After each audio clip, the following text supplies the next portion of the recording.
I don't know. You're gonna have to ask Aliyah that question. Uh, I honestly, you just do your work. You got to do your work early, and make it different. But Aliyah did say I have a special whistle. She shot 13 today. Wnba Wilson sat at the podium after Game 4 and couldn't hold it in. Her message? Aliyah Boston had a special whistle. That's right. After dominating the Fever for 3 straight games with soft calls going her way, suddenly the tables turned, and now Vegas claims the refs are in on it. But here's the truth. Indiana didn't win because of whistles.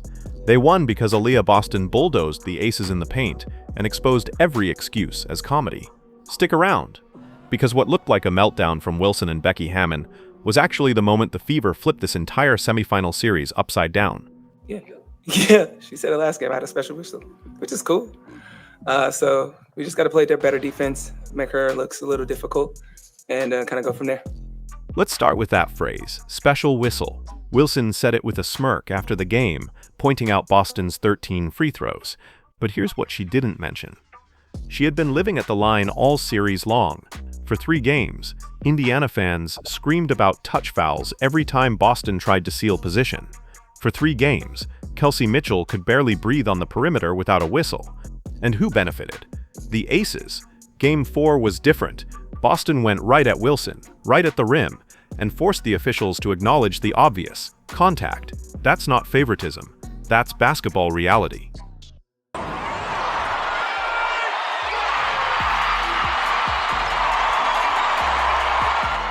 And then there was Becky Hammon. Her face told the whole story. Arms in the air every time Boston bodied Wilson. Hands on her head when another Fever guard drove into traffic. And by the post-game press conference, she didn't even want to talk. They shot 34 free throws, we shot 11. Next question. That's not strategy. That's frustration. When a coach boils down 40 minutes of playoff basketball into free throw math, it means one thing: the other team took control of the game plan. Well, they shot 34 free throws and we shot 11. Next question. So let's break this down. Why did Indiana get to the line 34 times? Simple. Because they lived in the paint. Aliyah Boston wasn't camping out 15 feet from the basket. She was setting deep seals. Kelsey Mitchell attacked off the dribble again and again. Odyssey Sims forced contact at the rim. If you attack relentlessly, you draw fouls. Meanwhile, what did Vegas lean on? Isolation jumpers, mid-range looks, outside shots. You don't draw fouls when you're fading away from defenders. And here's the funny part. Across the entire series, fouls were almost perfectly even. That means Game 4 wasn't a conspiracy. It was balance correcting itself. After 3 games of one-sided whistles, the Fever finally earned some calls, and suddenly it's meltdown mode for Vegas. Wilson claiming Boston had a special whistle? That's irony at its finest, because in games 1 through 3, that whistle was her best friend. Now, let's talk about the actual basketball. Wilson finished with 31 points. On paper, that looks unstoppable, but if you watched the game, you saw the grind. Every catch pushed further from the rim.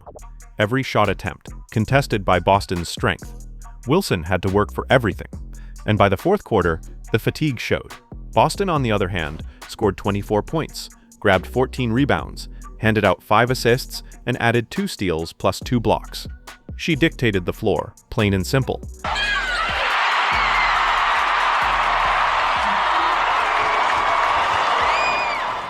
The key was positioning. Earlier in the series, Vegas defenders forced Boston outside the paint, where she rushed shots and turned it over. Not in Game 4. She planted herself deep, caught the ball close to the rim, and dared anyone to move her. When Vegas doubled, she found shooters. When they sagged, she powered through for buckets. That's not refs bailing her out. That's Boston making the refs blow the whistle because the contact was undeniable. But here's the other piece of the puzzle. Kelsey Mitchell. 25 points. 4 assists, the closer Indiana has been waiting for. She matched Vegas bucket for bucket and never blinked under pressure. When Caitlin Clark leaned over from the sidelines and told her, "Kelsey, unreal," that said it all. Mitchell didn't just score. She controlled pace. She punished overhelp by finding teammates. She became the steady hand the Fever needed in crunch time. And don't forget Lexi Hull. Only 7 points, but 38 minutes of absolute glue defense on Jackie Young. 4 steals, 7 rebounds, and a back injury that should have slowed her down but didn't. Every loose ball, every hustle play, Hull was there. When she left the floor, Vegas found rhythm. When she came back, clamps engaged. Those are the plays that don't trend on Twitter, but they win playoff games. Then there was Odyssey Sims.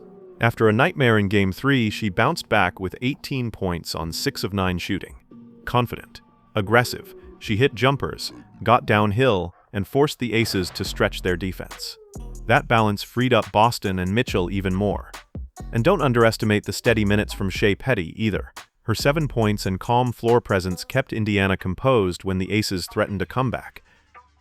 And let's not forget one of the most overlooked moments. Becky Hammon calling a timeout she didn't have. That gifted Indiana a technical free throw in crunch time. In a game this tight, that mistake sealed Vegas's fate. So ask yourself, was it the refs, or was it Vegas beating itself while Indiana capitalized? What this really came down to was the MVP clash. Analysts hyped Wilson's experience, but Game 4 was Boston's announcement. She wasn't just competing, she was taking over. Wilson may have scored more points, but Boston dictated the game. It's like comparing volume to efficiency. Wilson forced shots, Boston controlled outcomes. Fever down! Bow, bow, bow! Yes, sir! Dub. Big dub. Job's not done yet. Job's not done yet. Dubs in the chat. Back to Sin City. One more. We can do it. I'm not giving. Now the series is tied 2-2. One game to decide who goes to the finals. And the Fever, the team nobody expected to be here after losing Caitlin Clark and Sophie Cunningham to injuries, suddenly hold the blueprint. Attack the paint, own the glass, stay composed.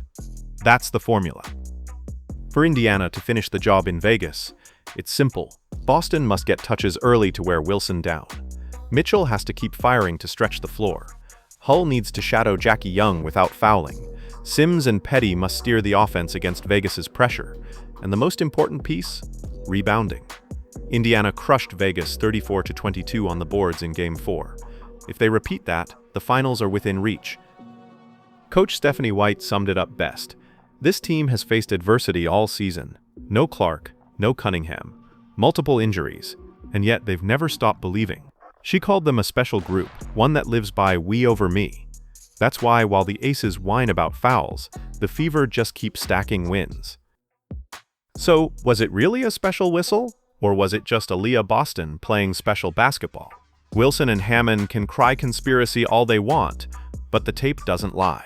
Indiana dominated the paint, controlled the boards, and forced Vegas to crack under pressure. As Caitlin Clark said courtside, one more win, and the Fever are finals bound. What do you think? Did Boston simply outclass Wilson? Or did the refs actually swing this game? Drop your thoughts below.